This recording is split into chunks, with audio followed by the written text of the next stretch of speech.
Namvar overseas Pakistani हैं। आपको overseas की शिकायत के लिए पंजाब ओवरसीज कमीशन का सरबराह बनाया गया।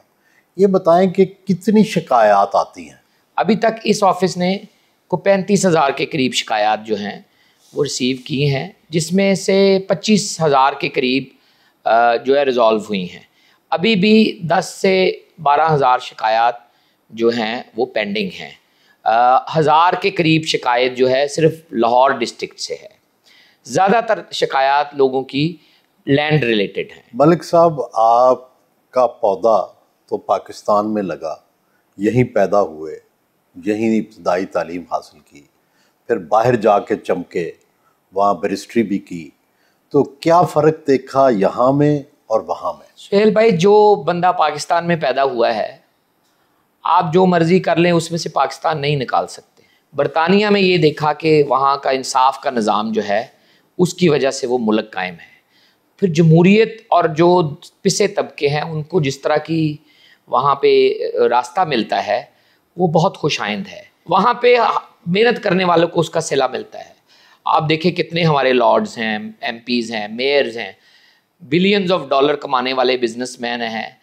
ये इसीलिए मुमकिन है कि वो सोसाइटी हर एक को मौका देती है। मलिक साहब, ये फरमाएं कि पंजाब के कितने ओवरसीज पाकिस्तानी हैं? कोई डाटा है हमारे पास, और कहाँ कितने कितने हैं? देखिए, हमारे नादरा के पास हमारा पूरा डाटा है पाकिस्तानियों का। 80 मिलियन का सूबा है। यहाँ से मेरे ख्याल में 4 से 6 मिलियन लोग जो हैं वो पंजाब से तल्लक रखते हैं। ज़्यादातर पट्टी से तल्लक रखने वाले लोग हैं। ये पिंडी से लेके लाहौर तक।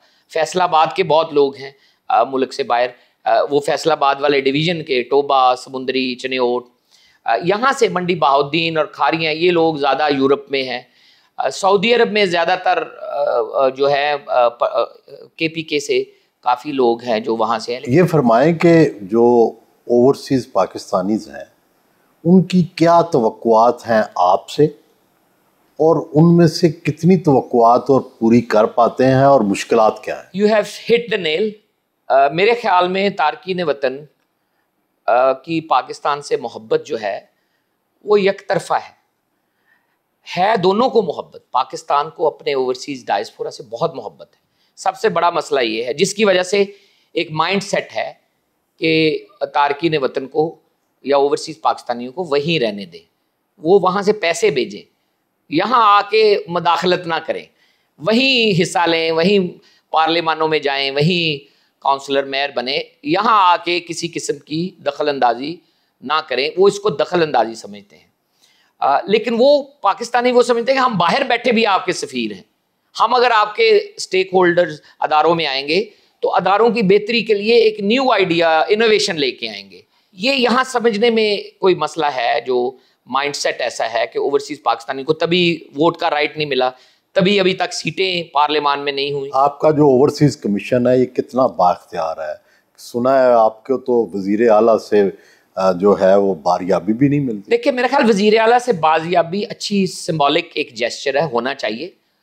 लेकिन एज सच ये अदारा जिस मकसद के लिए बनाया गया था, over the period of time इसमें जोड़ तोड़ और तोड़ फोड़ से ये अभी हाफ स्ट्रेंथ पे चल रहा है।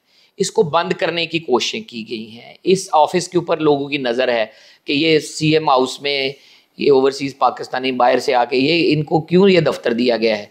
ये सोच बदलने की ज़रूरत है। यही सोच जब बदलेगी, इख्तियार भी आ जाएगा, बाजियाबियाँ भी हो जाएंगी। नवाज शरीफ साहब अच्छे तरीके से मिले हैं, शहबाज शरीफ साहब अच्छे तरीके से मिले हैं, मरियम साहबा क्योंकि काफ़ी उनके पास काम का लोड है, तो हम चाहते हैं कि जब मिले पर्पसफुली, मीनिंगफुली मिले।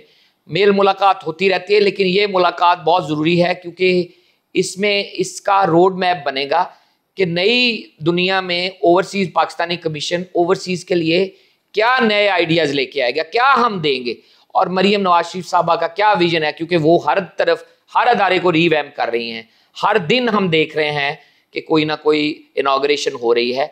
हमें भी ये तवक्को है कि जब OPC की बारी आएगी कि उसमें मरियम नवाज शरीफ साहबा से लोग तवक्को अभी बारी नहीं आई, अभी बारी नहीं आई, और अभी नियर फ्यूचर में शायद अभी और 2-3 महीने लग जाए, लेकिन हम अपना होमवर्क तेजी से कर रहे हैं। अच्छा, मलिक साहब ये फरमाइए कि एक फेडरल सतह पर ओवरसीज़ का अदारा है, एक सूबाई सतह पर ये अदारा है, तो इनके अंदर कोऑर्डिनेशन कितनी है और आपस में कॉन्फ्लिक्ट्स कितने हैं? कोऑर्डिनेशन अच्छी है क्योंकि एक ही पार्टी की दोनों जगह हुकूमत है। अफजाल भट्टी और कमर साहब वहाँ हेड कर रहे हैं ओपीएफ को, और मंजे हुए लोग हैं, पहले भी यहाँ काम कर चुके। अफजाल भट्टी साहब यहाँ कमिश्नर रहे हैं, मैं ओपीएफ का चेयरमैन रहा हूँ 2-2.5 साल, तो मैं उस महकमे को अच्छे तरीके से जानता हूँ। और मेरे ख्याल में हम जिस तरह की कोऑर्डिनेशन कर सकते हैं, कन्वेंशन के ऊपर आपने देखा कि हमने उनको फुली सपोर्ट किया। उनकी जो शिकायत है उनके लिए यहाँ फोकल पर्सन तैनात हैं, उनको हम जवाबदेही करते हैं, उनकी शिकायत को प्रायोरिटी के ऊपर देखते हैं। लेकिन पॉलिटिकल लीडरशिप जब पैटर्नेज करेगी तो ये बेहतर तौर पे काम कर सकेंगे। ये 2 अदारे नहीं, बहुत सारे और भी अदारे हैं। मसलन ओवरसीज़ पाकिस्तानी कमीशन इस्लामाबाद बनना है, ओवरसीज़ पाकिस्तानी कमीशन मीरपुर आज़ाद कश्मीर मसवदा बना हुआ है, वो किक स्टार्ट होना है। तो ये सारे कमीशन तभी एक हैंड इन ग्लव काम करेंगे जब पॉलिटिकल लीडरशिप इसको पैटर्नेज देगी। आपने ओवरसीज़ जो कॉन्फ्रेंस करवाई, एक कन्वेंशन करवाया, उसमें सारी दुनिया से लोग आए, उसका बड़ा चर्चा भी हुआ, उसके क्या रिजल्ट्स, क्या नताइज निकले उसके? कि ये 97 के बाद बहुत बड़ी एक कन्वेंशन था जो लॉन्ग ड्यू था, तो मैं क्रेडिट देता हूँ फेडरल गवर्नमेंट को कि उन्होंने करवाया। और ये पहली दफ़ा उसमें prime minister and chief of army staff भी शरीक हुए।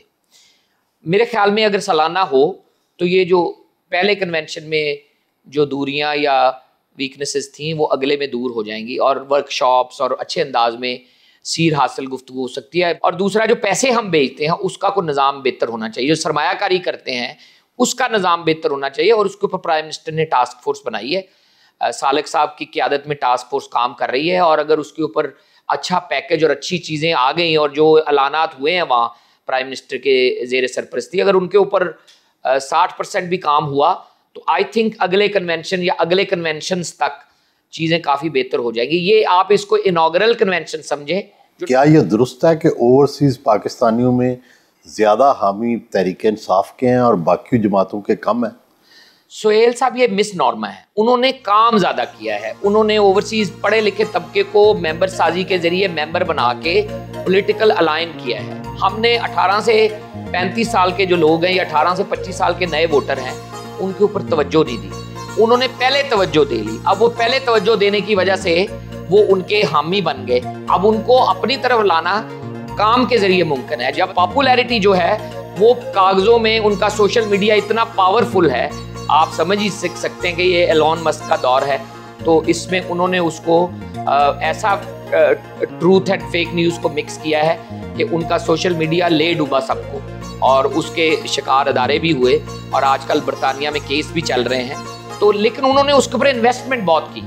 हमने वॉलंटरी काम चलाया, तो फ्री में, आपको पता है free, there is no free lunch.